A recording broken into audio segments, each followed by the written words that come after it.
자, 오늘은 백석 시인의 마포라고 하는 시가 아니라 수필에 대해서 살펴보도록 하겠습니다.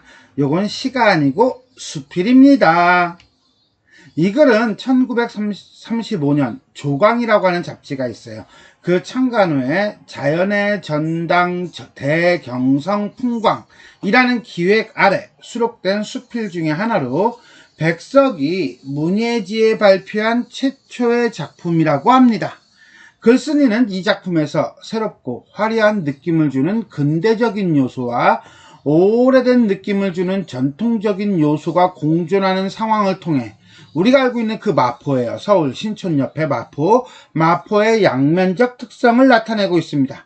그리고 마포를 드나드는 사람들의 모습을 통해 도시에 대한 타지 사람들의 반응을 나타내고 있으며 글쓴이는 단순한 풍경 묘사에 그치지 않고 당시 문명의 문제점을 파악하고 비판하는 시각을 담고 있습니다. 그러니까 결국은 전통적인 요소에 대한 긍정적인 입장과 근대적 요소에 대한 비판적 입장이 동시에 드러나고 있다라고 보시면 되겠습니다. 자, 그러면 어떤 내용인지 바로 본문 풀이로 들어가도록 하겠습니다. 사장은 물새가 없이 너무 너르고 그 건너 포플러의 행렬은 이 개포의 돛대들보다 더 위험이 있다. 자, 여기서 사자가 모래사자예요. 장자는 장소를 나타내는 거죠. 그러니까 한마디로 모래벌판이에요. 물새가 없이 너무 넓고, 너리고는 넓고요. 그러니까 물새가, 나는 새가 없다는 거래. 조용한가 보다. 그 건너 포플러의 행렬은, 포플러는 포플러 나무를 얘기하는 겁니다. 이 개포의, 개포? 개라고 하는 건 바닷물이 드나드는 어떤 강을 얘기하고, 여기서는 마포의 포구를 얘기합니다. 개포의 돛대들보다 더 위험이 있다. 무엇이? 포플러의 행렬은 위험이 있다 라고 했으니까 의인법이죠. 그 다음에 또 뭐뭐보다 라고 했으니까 비교법이 되겠습니다. 결국 요 대목은 그렇죠, 공간적 배경을 묘사하고 있다 라고 보시면 돼요. 오래 머물지 못하는 돛대들이 쫓겨 달아나듯이 하구를 미끄러져 도망해버린다. 도망해버린데 주어가 뭐죠? 돛대들이죠. 돛대가 뭐예요? 그렇지. 이건 돛대가 아니라 돛담배겠죠? 자, 돛담배의 어떤 부분인 돛대를 가지고 돛담배라고 하는 전체를 비유하고 있으니까 일종의 대유법이고요. 어떤 배? 시골에서 올라온 배들이 하구를 미끄러져. 하구라고 하는 건요, 바다로 흘러가는 어떤 하류, 어귀를 얘기하고요. 도망해버린대요. 지금 배들이 도망한다는 게 무슨 소리야? 배들이 떠나간다, 출항한다, 이렇게 이해하시면 되겠습니다. 결국은 시골에서 올라온 배들이 오래 머물지 않고 쫓겨 달아나듯이 금방 출항한다, 이렇게 이해하면 되겠네요. 나무 없는 건넌산들은 키가 돛대보다 낮다. 잠깐 키가 돛대보다 낮다는 것은 진짜 산들이 이 돛대보다 낮겠어요? 그거는 아니겠죠. 이렇게 산이 있으면 여기 이제는 강이 있을 거고, 강이 있으면 여기 뭐가 있어요? 배가 있겠죠. 배가 이렇게 이제 도시 있을 거예요. 자, 그런데 문제는 화자가 여기에 있는 거지. 여기 밑에 서 있는 거야. 이렇게 앉아 있거나. 그런데 이렇게 보니까 세상에나 도시 산보다 더 높게 보이는 거죠. 왜? 여기는 가까이 있고 여기는 멀리 있잖아.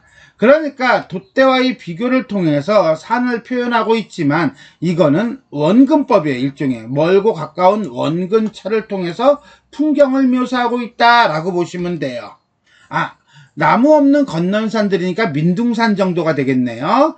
자, 피부빛은 사공들의 잔등보다 높을다. 무엇의 피부? 사람들? 갑자기? 그게 아니라 건넌산의 피부빛, 그러니까 건넌산의 피부빛이라고 하는 것은 결국 건넌산 겉표면이 붉다는 얘기죠. 왜 붉어요? 그렇지, 나무가 없잖아. 나무 없는 건넌산이잖아. 그러니까 나무가 없어서 황토가 드러난다, 이런 뜻이에요. 즉 건넌산이 붉은 흙으로 덮여있는 모습이 되겠습니다. 물속에 들어간 다시, 이번엔 무엇이 다시, 닷은 여기 있죠. 여기. 얼마나 오래 있나 보자고 산들은 물 위를 바라보고 있는 듯하다라고 하는 거 보니까 여기 이제 배에 이렇게 다시 이제 물속에 퐁당 빠져 있는 거야. 근데 산이 이렇게 눈을 뜨고 바라보고 있는 거야. 무엇을? 야, 너 얼마나 오래 있니? 라고 이런 식으로. 그러니까 여기서 주어는 뭡니까? 주어는 산이고요. 다시 목적어가 되겠죠? 자, 닻을 바라보고 있는 듯하다. 한마디로 산들이 강물에 잠겨서 비친 듯한 모습을 의인법과 직유법, 뭐뭐인 듯하다를 통해서 표현하고 있다라고 보시면 되겠습니다. 여기까지가 1문단이고요. 첫 번째 문단은요, 마포, 포구 주변의 풍경에 대해서 이야기하고 있습니다. 자, 그럼 다음 두 번째 문단으로 가겠습니다. 개포에는 낫닭이 운다, 낫닭이 운다. 기스갈련 물결 소리가 닭의 소리보다 낮게 들린다. 한마디로 뭐야? 낫닭이 우는 소리가 크게 들린다는 거죠. 뭐보다? 물결 소리보다 이렇게 되는 거죠. 청각적 심상과 비교법을 쓰고 있습니다. 저 아래, 철교 아래. 잠깐 뭐라고? 저 아래, 철교 아래. 아래가 두 번 나오고 있어요. 강조죠, 일종의. 저 아래, 철교 아래서는 모터보트가 돈 많은 집 서방님 같이 은혜색 양복을 잡숫고 혹이 뻗친 노라리 걸음으로 내려오곤 한다. 자, 여기서 말하는 모터보트예요. 모터보트가 내려오는 거죠. 그러니까 모터보트는 일종의 뭡니까? 그렇죠. 행위의 주체가 되겠고요. 그 다음에 뒤에 있는 매생이하고 연결시킬 건데 일종의 근대적 요소라고 보시면 되겠습니다. 자, 근데 돈 많은 집 서방님 같이 화려하게 은혜색 양복을 입고, 그러니까 이건 뭐야? 은회색 빛을 띠고 이렇게 되겠죠? 노랄이라고 하는 건요, 일종의 건달처럼 빈둥빈둥 건들건들거리는 거예요. 자, 그러니까 모터보트가 서방님 같이 건들건들거리며 내려온다 라고 하는 거 보니까 이 모터보트를 이 글쓴이는 썩 그렇게 좋아하지는 않네요. 빈 매생이가 이번엔 또 뭐야? 매생이는 또 뭔데? 라고 했더니 돛이 없는 작은 배가 그러는 거예요. 그럼 모터보트가 근대적 요소라면 매생이는 전통적 요소이고요. 이렇게 소재의 대비가 일어나고 있다라고 보시면 돼요. 발길에 차이고 못나게 출렁거리며 운다. 진짜 울겠어요? 의인법이죠? 대비를 하고 있는 거예요. 자, 두 번째 문단은요, 근대적 요소인 모터보트와 전통적인 요소인 매생이가 공존하고 있는 마포 포구 안의 모습에 대해서 묘사하고 있습니다. 세 번째 문단 보도록 하겠습니다. 커다란 금 휘장에, 휘장이라고 하는 거는 일종의 띠예요. 반장띠, 회장띠 뭐 이런 거예요. 모자를 쓴 운전수들이 빈손을 들고 내려서는 동뚝에 넘어서서, 동뚝이라고 하는 것은 일종의 뚝이에요. 뚝. 넘어서 무엇을 찾는 듯이 구찬 거리로 들어간다. 쉽게 얘기해서 이거죠. 운전수들이 어디로, 거리로 들어간다. 뭐 이 얘기를 하고 있는 거예요. 근데 뭐가 이렇게 복잡한지. 구멍이 나간 고의를 입은, 고의라고 하는 건 바지예요. 여름에 입는 얇은 바지를 입은 사공들은 돌아보지 않는 것이 그들의 예의다. 그럼 여기서 말하는 사공은 어떤 사공들입니까? 그렇죠. 돛을 단 배, 작은 배를 모는 사공이고요.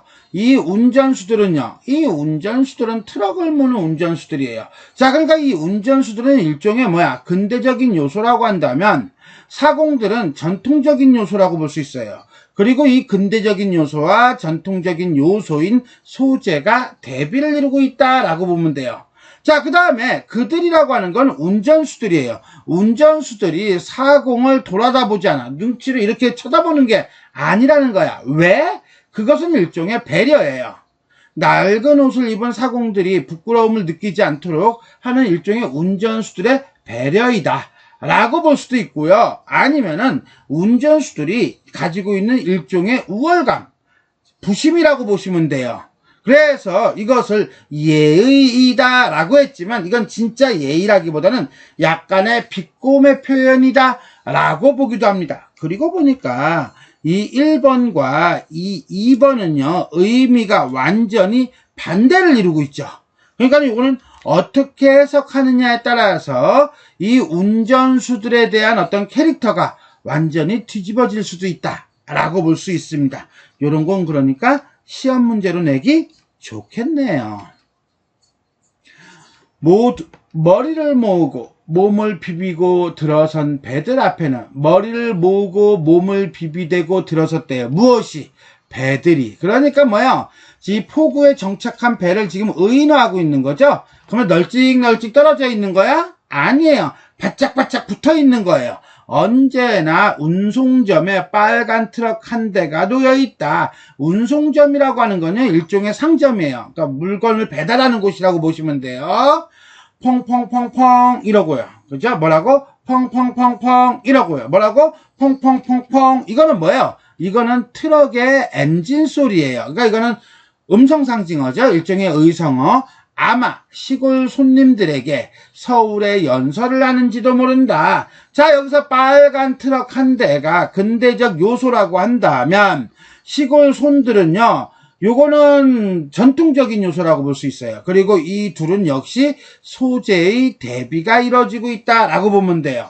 서울의 연설이라고 하는 건 이 펑펑펑펑 요거를 서울의 연설이라고 비유적으로 표현한 거다라고 보시면 됩니다. 세 번째 문단은요, 결국은 부둣가에 있는, 마포 부둣가에 있는 배들과 트럭의 풍경이 되겠다라고 보시면 되겠습니다.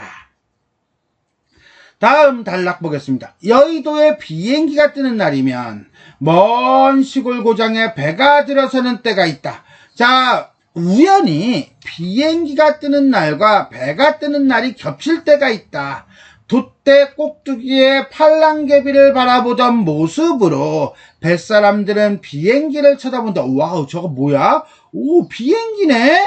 그리고 돛대의 흰 깃발이 말하듯이 하늘은 그렇게 무서운 게 아니야 라고 생각한다. 쉽게 얘기해서요, 뭐예요? 비행기는 무서운 것이 아니라고 생각한다 라고 하는 것은 결국은 뭡니까? 이 시골의 배들 내지는 이 배를 타고 온 손님들, 시골 사람들이요, 쫄은 거죠. 쫄았어요. 이럴 때 영등포를 떠나오는 기차가 한강철교를 건넌다. 시골 운송점과 정미소에서, 정미소라는 건 쌀을 만드는 곳이에요. 신년 괴력의 그림이, 괴력은 달력이에요. 정말이 되는 때이다 라고 하는 것은 결국 뭐야? 달력에서나 보던 비행기나 기차를 실제로 보게 되었다 라고 하는 거예요. 결국 마포에서 볼 수 있는 비행기와 기차. 다섯 번째 문단을 보도록 하겠습니다. 마포는 참 좋은 곳이요. 우와, 대단한데 이거예요. 비행기도 있고 기차도 있고 트럭도 있고 뻥뻥뻥뻥뻥 거리고. 자, 감탄이죠. 뱃사람의 하나는 반드시 이렇게 감탄한다. 흰수염난 늙은이가 매생이에서 낙대를 들이우지 않는 날을 누가 보았나? 자, 흰수염난 늙은이가 매생이에서 낙대를 들이는 거는, 이거는 일종의 그림이에요.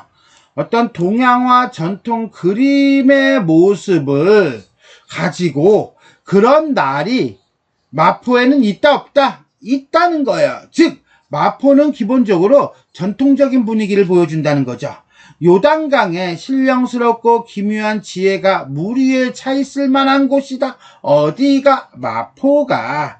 강 위에는 느리고 부드럽게 흔들리는 나룻배를 보면 마치 저 옛날 중국 당나라 시인 백거이가 지었던 그 시의 그 슬픈 감정이 들리는 듯한 그런 곳이다. 마포가 이라는 거죠. 그래서 우리는 마포의 전통적인 분위기와 그 다음에 영적이고 신령스러운 분위기와 애상적인 분위기 다 합치면 결국은 전통적인 분위기가 나타난다는 거예요. 이렇듯 5문단과 6문단에서는요, 마포에서 발견할 수 있는 분위기. 뗏목이 먼저 강을 내려와서 강을 올라오는 배를 맞는 일이 많다. 이때 뗏목이라고 하는 건요, 저 상류에서 내려오는 뗏목이에요. 그 뗏목에는 사람들이 타고 있겠죠. 배는요, 하류에서 올라가는 배예요. 역시 사람들이 타 있겠죠. 자, 이 뗏목과 이 배가 서로 마주치는 일이 많다. 그럴 때 배가 떠난 뒤에도 얼마를 지나서야 뗏목이 풀린다라고 하는 것은 뗏목이 기다렸다가 배들이 지나가고 나서야 뗏목이 내려간다.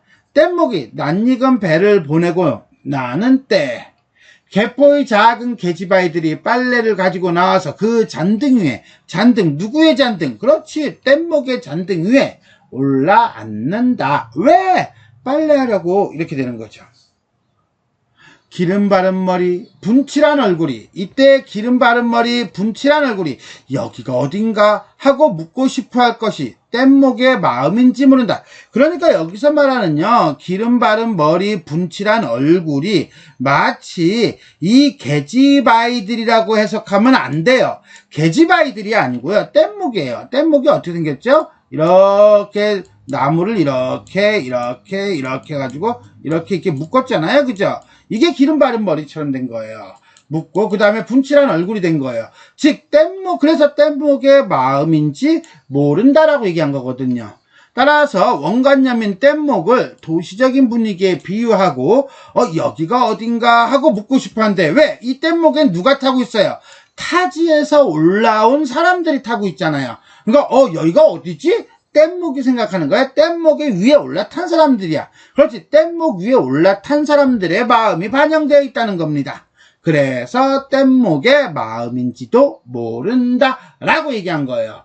결국은 뗏목이 여기가 어딘지 묻고 싶어 할지도 모른다. 즉 고향을 떠난 존재인 사람들이 낯설어하는 태도를 보여주고 있다. 이렇게 보시면 돼요. 7번째 문단은요, 마포의 정박한 뗏목과 그 위에 빨래하는 계집아이들의 모습이 되겠습니다.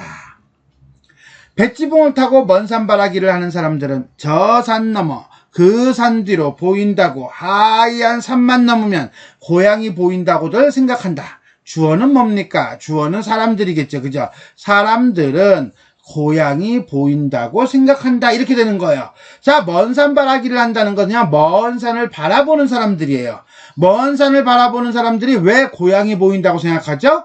그것은 저쪽에 고향이 있을 거라고 보니까죠. 저 산 넘어 그 산 넘어 뒤로 보인다고 하는 하얀 산만 넘으면 산 그러면서 하얀 산이라는 시각적 심상을 통해서 저 산 넘어 그 산 뒤로, 저 산 넘어 그 산 뒤로 라고 하는 저와 그 다음에 그를 통해서 고향에 대한 거리감과 그 다음에 그리움을 보여주고 고향이 보인다고들 한다. 고향에 대한 그리움, 네 글자로 슈거처셴이 되겠습니다. 서울 가면 아무데산이 보인다고 마을에서 말하고 떠나온 그들이 한마디로 고향을 떠나면서 얘기한 거야. 뭐라고? 야, 서울 가면은 거기 무슨 산이 있거든? 거기 가면 고향에 산이 보여 라고 말했다는 거죠. 고향 신이 보이는 게 아니고 고향에 뭐가 보여? 산이 보여. 이것도 쑥스럽게 오타.